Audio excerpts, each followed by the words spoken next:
It's Wednesday, the 2nd of April. Welcome to the PDB Afternoon Bulletin. I'm Mike Baker, your eyes and ears on the world stage. All right, let's get briefed. First up, we'll look at the latest findings from the Mexican government's investigation into a cartel-operated ranch that authorities have dubbed a, quote, extermination camp. Later in the show, Israel has announced a major expansion of their military operations in Gaza, outlining plans to seize large areas of the Gaza Strip to annex into Israel's security zones. But first, today's afternoon spotlight.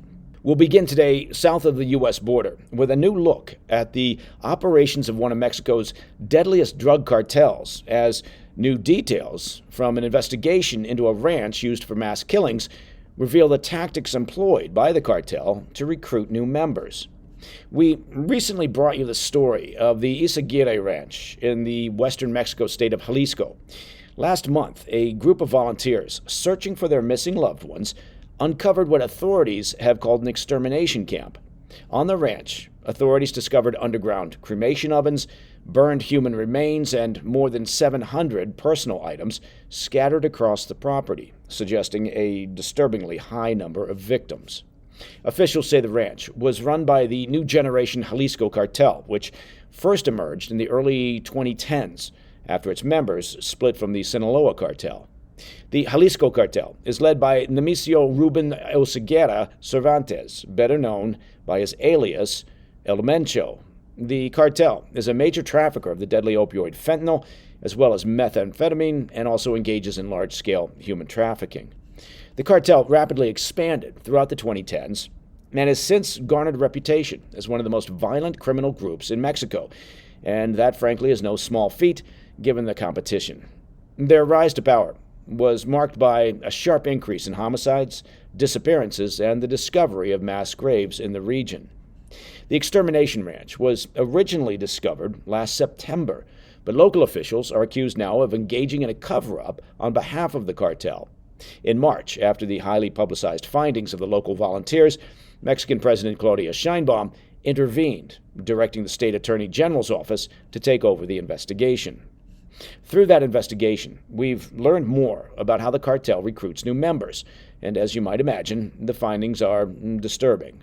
While the cartel engages in the targeted recruitment of ex-military and police forces to make up their primary force, they also rely on the forced recruitment of locals, who are then trained in their violent techniques at locations such as the Jalisco Ranch. That's according to a report from the Associated Press. So far, investigators have identified at least 60 social media pages linked to the cartel, offering fake job opportunities with weekly salaries well above the national average. They're intended to lure desperate locals into their criminal enterprise. But by the time recruits realize that they've been duped, well, they're forced at gunpoint to join the cartel.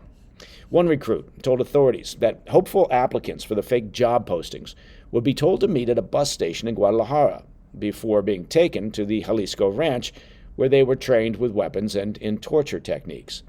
The young recruits would reportedly be forced to take part in the torture and killing of victims, and if they refused, well, they themselves were beaten, tortured, and killed. Now, despite the revelations, it's important to note that the cartel still enjoy the support of locals and the protection of corrupt regional authorities.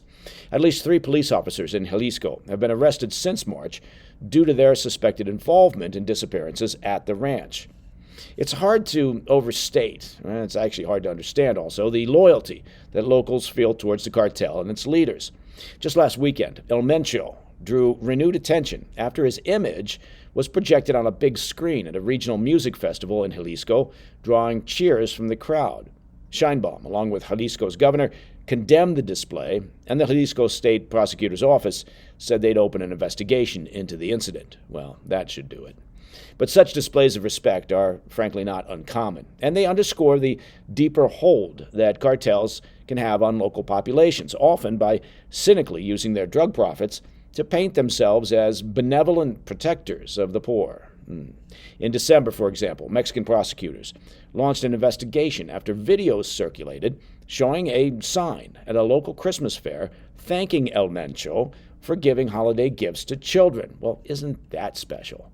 The findings from the extermination camp investigation come as Mexico faces continued economic pressure from the Trump administration to crack down on the cartels.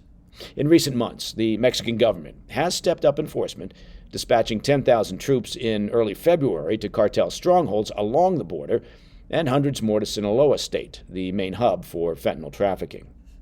A series of high-profile arrests, drug seizures, and fentanyl lab busts have followed. Officials recently said they've made nearly 1,000 arrests since the crackdown began and seized nearly as much fentanyl in the last 5 months as they did the entire previous year. All right, coming up next, Israel has announced a major expansion of their military operations in Gaza, outlining plans to seize large areas of the enclave. I'll be right back.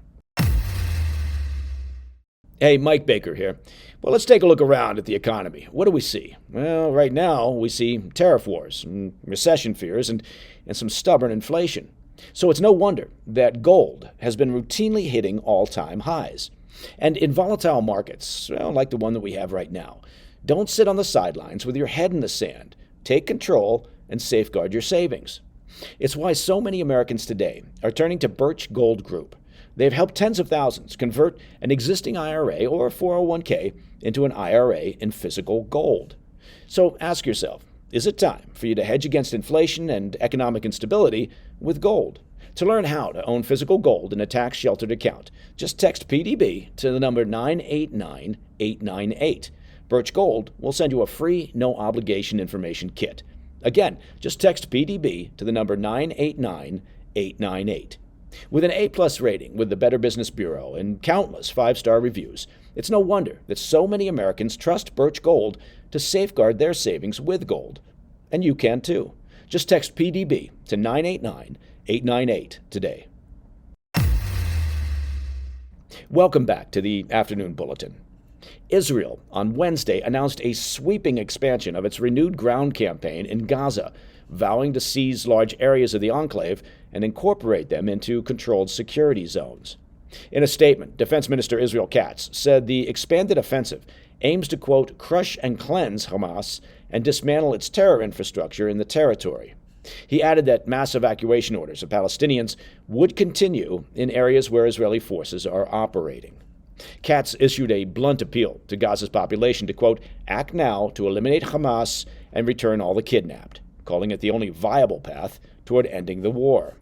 His words reflect an increasingly hardened tone from the Israeli government and come as entire neighborhoods around Rafah now lie empty following repeated IDF evacuation orders. Local Palestinian radio reports that the city is nearly abandoned. Katz stops short of disclosing whether the planned territorial seizures are temporary or part of a permanent annexation plan. However, as we discussed earlier this week on the PDB, Israeli officials say the IDF could occupy up to 25% of Gaza in the coming weeks. Such a maneuver would mark the largest redrawing of Gaza's map since Israel's withdrawal from the territory back in 2005. As our regular listeners are aware, the current ground push resumed in mid-March after a 2-month ceasefire collapsed. During the first phase of that truce, 33 Israeli hostages were freed in exchange for approximately 1,800 terrorists and Palestinian prisoners. Israel obviously continues their demands for the immediate return of the 59 remaining hostages. Of those, just 24 are believed to be alive, and that would include American-Israeli Eden Alexander. Negotiations with Hamas stalled after the terror group refused to release half of those hostages as a condition for extending the ceasefire.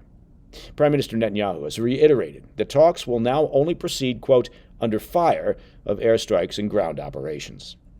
Meanwhile, Katz confirmed last month the formation of a new directorate inside the Defense Ministry tasked with facilitating what he called the, quote, voluntary emigration of Palestinians from Gaza.